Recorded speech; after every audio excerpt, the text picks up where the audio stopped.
Okay, this here is my Dewalt cordless collection. I've had more tools in this, but you know, as the years goes on, you know, some die, you know, I throw them out, some get repaired. This here, this SDS, this one here and that one there have been repaired. This one here is the newest one. That one doesn't have too many hours on it, but those other two, lots of hours on them. Got them repaired, both different problems, but cheap fix, got them back. Had to pay for it, but whatever. This here, I've used the Milwaukee one. Honestly, I like it better. These here, this is the newer one I got. What's this one? This is the DC 805. Actually, it's a little shorter than this one here, the DC 796, and it says that this one here is more powerful, and I kind of almost believe it. One thing I like about this one is it has the adjustable light on here. You can like move that, so you can kind of use that as a work light in tight spots. Dewalt planer, it's pretty standard. It planes, it's good. Never had a problem with it. This here is my 60 volt Dewalt concrete mixer. The specs on this are actually better than what they see online, man. Like, I can mix so many buckets of concrete or mud, like way more buckets than the online actually says I can. This one here is a 20 volt grinder. This one here is starting to go. It still works, but it's starting to go. It kind of like overheats a little bit, and then I'll just stop working. So I bought this 60 volt one here. This 60 volt one actually comes with a 4-inch and a 6-inch guard. Honestly, I never even use a guard ever, so I just take them all off all the time. So yeah, so 6-inch, 60 volt, and honestly, spend the money on this before you spend the money on the 20 volt. You get so much more power, man. Like, your cuts are so much faster, so much cleaner. It's great. Oscillating tool. This thing here, I've had this for years, and it takes a licking, keeps on ticking, you know. Like, I've never, like, this is I've had another grinder before this one, so it's like my second one in the past, like, you know, like 5 years. This one here I've never had to replace. I've never had to replace this. I've gone through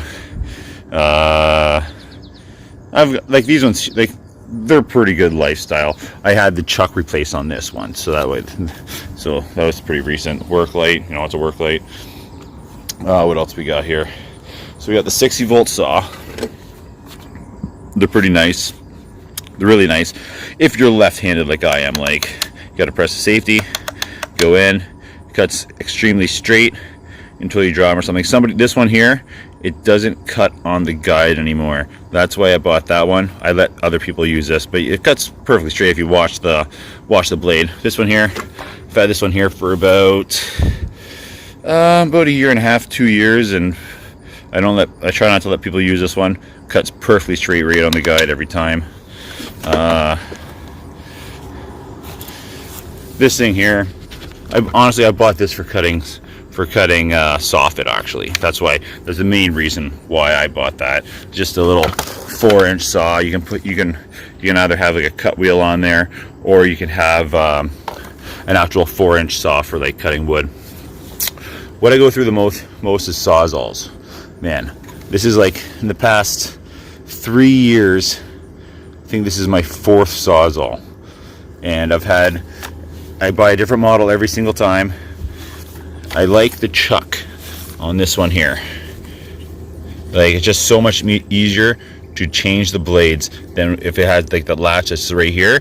And what happens is the latch always breaks, like always, man. Like, every one I had, like, it's never me. Well, actually, it has been me, but it's usually somebody else using my tools, and they grab it and they do it and they pry it, they break it. You know, it's something happens to it. But this one here, honestly, it takes a licking. It still keeps on ticking so far, you know, and I'll even dig holes and like cut roots of this, so it's right in the ground. Like, I'm very, very abusive on my tools all the time. This thing here, you know, it's the jigsaw. It's pretty good. You know, the only thing about this thing that I didn't like is this plastic guard that comes on it. It always came off all the time. So honestly, I just got tired with it. I got the tool. I'm like looking for this thing. It's like, oh, where is it? It's in my toolbox somewhere. It's like, oh. So I just took it off. I just use this mainly for coping and for you know, cutting around like posts and decks and whatever. You know, it's like whatever I use that for. And then I got my router. So the router, you know, you'll never have a problem with this thing. You know, obviously you'll go through some blades and stuff, but other than that, you know, it's like it's one of those things you buy once, lasts forever. Same with this. You buy this once, pretty much lasts forever. You know, things like saws, you know, they'll pretty much last forever if they go off guide. You know, but all you have to do is change your fence, and then you'll be fine, right? So that's what I gotta do. That one, just take it in, and then yeah, that's basically about it, except for my Dewalt 60 volt cordless compressor. You know, 2.5 gallons. This thing here works great. You know, you can run you can run 2 brad nailers easily off this. You know, you can run a roofing gun off this. You can even run a framing nail gunning off this if that's what you want to. You'd only be one gun, but if it's just you working, it's not a bad idea to grab. I've gone through batteries like crazy. These are the batteries I could just find just offhand. I'm missing 2 9 amps, a power stack, 2 amp, and other ones that I know that are gone for sure. But yeah, so that's my collection of DeWalt cordless tools in a quick little review.